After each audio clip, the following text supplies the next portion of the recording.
Hello বন্ধুরা, good morning. কেমন আছো গো তোমরা সবাই? আশা করি ভালো, আর আমি খুব ভালো আছি। তো আজকে সকাল সকাল ঘুম থেকে উঠে পড়েছি। আজকে হচ্ছে রাধা অষ্টমী, তো সবাইকে শুভ রাধা অষ্টমী। এদিকে দেখো মায়ের সকাল সকাল ঘর ঝাড়ু মোছা হয়ে গেল। তা আমিও ভাবছি বাসনগুলো ঝটপট ধুয়ে নেব। তো বন্ধুরা, আজকে সব কিছু কাজ বাজ সেরে তারপরে এসেছি চা বানাতে। তো এখানে আমি চাটা বানিয়ে নিচ্ছি।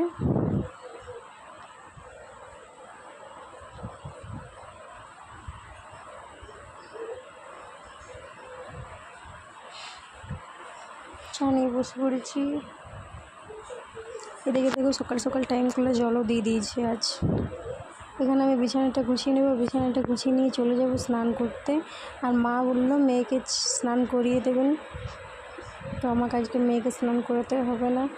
বিছানাটা আমি গুছিয়ে নিয়ে স্নান করতে যাব, কারণ স্নান না করলে আজকে রান্না করতে নেই। তো স্নান টান করে রান্না শুরু করবে।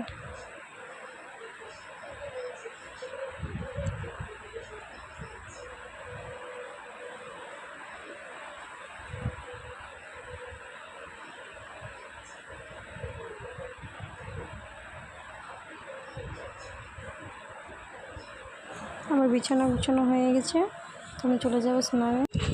তো কিছুগুলো কাপড় আজ ধুতে আছে, তো এগুলো নিয়ে আমি স্নান করতে চলে যাব।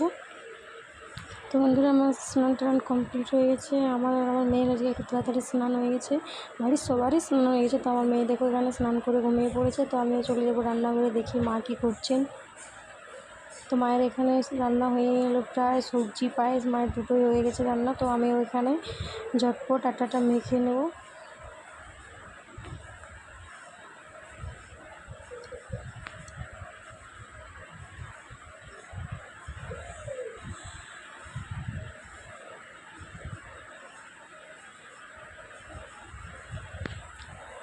আমার আটা মাখা কমপ্লিট। তো বন্ধুরা, আজকে আমাদের বাড়িতে ছেনার পুর দেওয়া তালের লুচি হচ্ছে। মা লুচিতে ছেনার পুর ভরে দিচ্ছেন আর বাবা বেলে দিচ্ছিলেন। তো এখানে মায়ের অর্ধেক লুচি হয়ে গেছে। মেয়ে তো প্রচণ্ড কান্না করছিল, তাই আমি এদিকে আসতে পারিনি, মেয়েকে নিয়েছিলাম।